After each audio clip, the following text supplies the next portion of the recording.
Hola, mi nombre es Omar Alejandro Rodríguez Zúñiga y hoy vamos a ver un subtema del libro de Patología Robbins en el capítulo 5. Esta es la capacidad para invadir y metastatizar.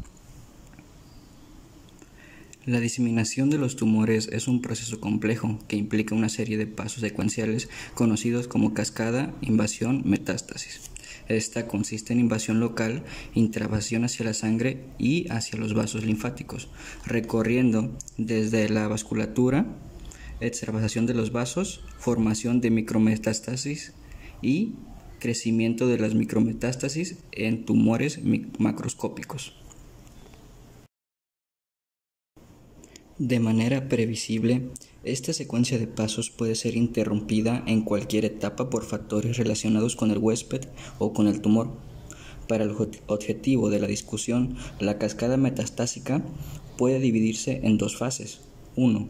La invasión de la matriz extracelular y 2. Diseminación vascular y alojamiento de células tumorales. Bueno, vamos a entrar en materia con invasión de la matriz extracelular. Como ya es bien sabido, los tejidos humanos se organizan en varios compartimientos separados entre sí por dos tipos de matriz extracelular, el cual son membranas basales y tejido conjuntivo intersticial.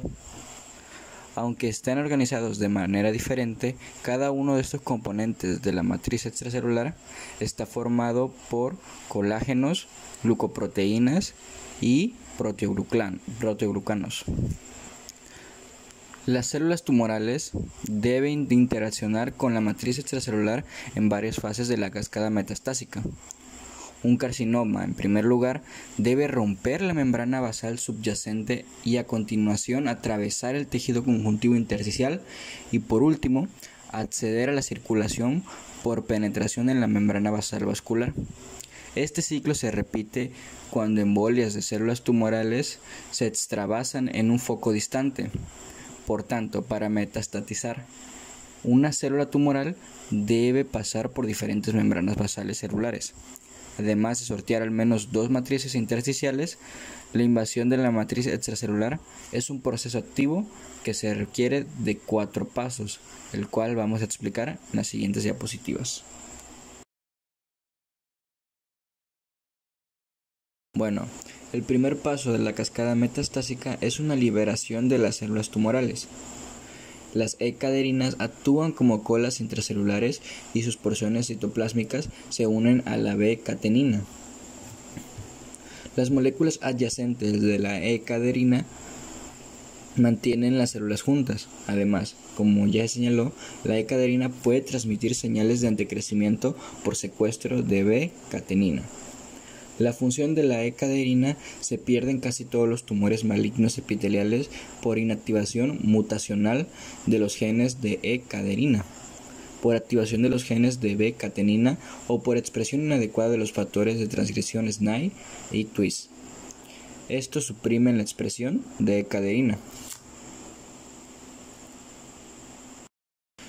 El segundo paso de la invasión viene siendo la degradación local de la membrana basal y del tejido conjuntivo intersticial, el cual las células tumorales secretan enzimas proteolíticas o bien pueden inducir células del estroma, por ejemplo fibroblastos y células inflamatorias. ¿Esto para qué?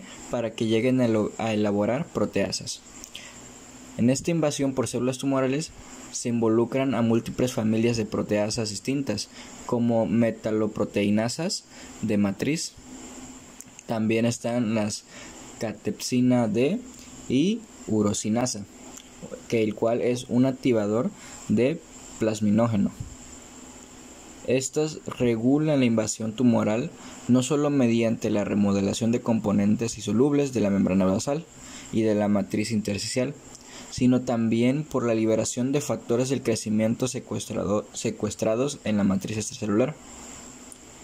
Los productos de la degradación del colágeno y de los proteoglucanos tienen efectos quimioactivos y angiógenos de promoción del crecimiento. Como tercer paso de la invasión, consiste en alteraciones de la unión de las células tumorales a las proteínas de la matriz extracelular.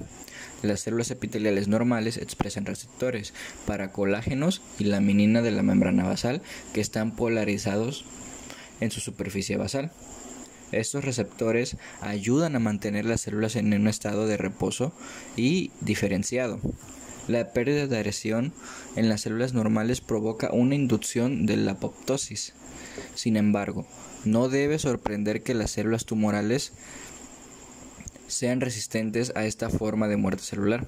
Además, la matriz misma se halla modificada de forma que favorece la invasión y la metástasis.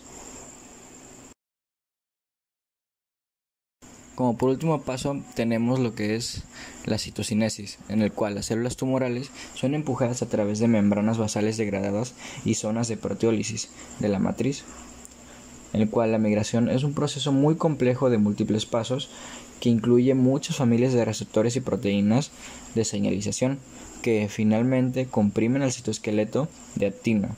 Este movimiento parece estar potenciado y dirigido por citocinas derivadas de las células tumorales, como la escisión de los componentes de la matriz, y algunos que otros factores de crecimiento. Tienen actividad quimioactiva para las células tumorales de las células del estroma, que también producen efectores parácrinos de motilidad celular, como el factor de crecimiento de los hepatocitos o el factor de depresión HGF y CSCF.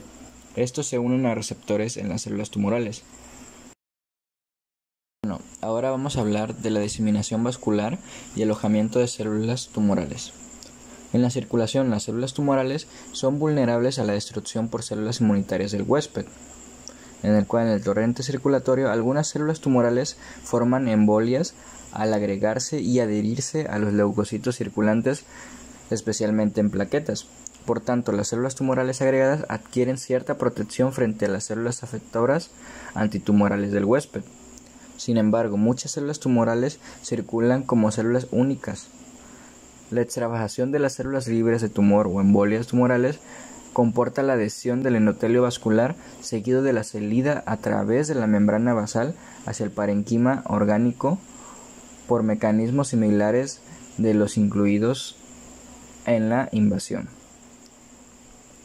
Generalmente el lugar de extravasación y de la distribución orgánica de la metástasis pueden predecirse por localización del tumor primario y por su drenaje vascular linfático.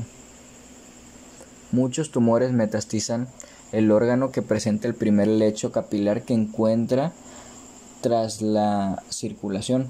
Sin embargo, en muchos casos las vías de drenaje naturales no pueden expresar fácilmente la distribución de la metástasis.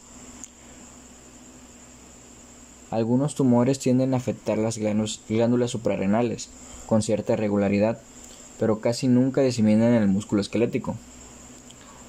El tropismo orgánico puede estar relacionado con siguientes mecanismos, el cuales son la expresión de moléculas de adhesión por células tumorales cuyos ligandos se expresan en preferencia en el endotelio de órganos diana.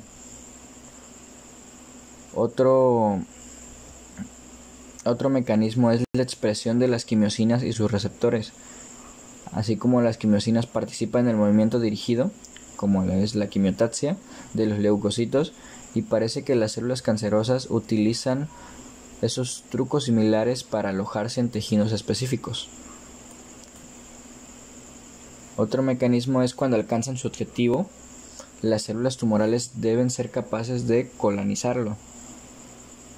Así, los factores que regulan la colonización no se conocen con detalle, pero sabemos que después de la extravasación, las células tumorales dependen de un estroma en estado receptivo para el crecimiento, es decir, en algunos casos, el tejido objetivo puede encontrarse en entorno no permisivo, en terreno desfavorable, por así decirlo, para el crecimiento de diseminación tumoral.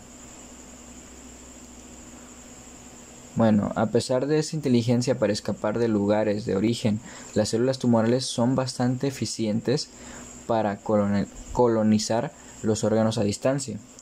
Estos cada día liberan millones de células tumorales, incluso desde los tumores más pequeños. Esas células pueden ser detectadas por el torrente sanguíneo y en pequeños focos de la médula ósea. Incluso en pacientes en los que nunca llegaran a desarrollarse las lesiones metastásicas macroscópicas, tienen el concepto de letargo, referido a la supervivencia prolongada de la micrometástasis sin progresión. Esta perfectamente es descrito en el melanoma y en los cánceres de mama y próstata. Por último, vamos a hablar de la genética molecular de la metástasis, en el cual se menciona que hay una teoría muy extendida sobre la progresión tumoral, en la que sugiere que a medida que crece el tumor, las células individuales acumulan mutaciones de modo aleatorio, así creando subclones celulares que presentan distintas combinaciones de mutaciones. Según esta hipótesis, solo una pequeña población de las células tumorales contiene todas las mutaciones necesarias para que existan metástasis. No obstante, esta hipótesis se halla cuestionada por recientes experimentos en los que se ha comprobado el perfil genético de los tumores primarios y las células metastásicas. Por ejemplo, una subclase de cánceres de mama presenta una firma de expresión genética similar a la que se observa en la metástasis, aunque pese a ello no se observan evidencias clínicas de metástasis. Al parecer, estos tumores, la mayor parte de las células o casi todas, muestran predilección por la metástasis precoces durante la fase de la carcinogenia primaria. También esta hipótesis menciona que la metástasis no dependen de la generación conjetural de los subclones de células metastásicas durante la progresión del tumor, sino que trata de una propiedad intrínseca del tumor desarrollada durante la carcinogenia. Pese a todo, debe advertirse que mediante análisis de la expresión genética como los descritos, no se detectaría una subclase pequeña de subclones de células metastásicas presentes, en el cual es un tumor de gran tamaño. Puede que funcionen ambos mecanismos y que en las fases precoces de la génesis tumoral, los tumores agresivos adquieran un patrón de expresión genética favorable a la metástasis que requieran algunas mutaciones aleatorias. Así pues, estas vienen siendo adicionables para completar el fenotipo metastásico.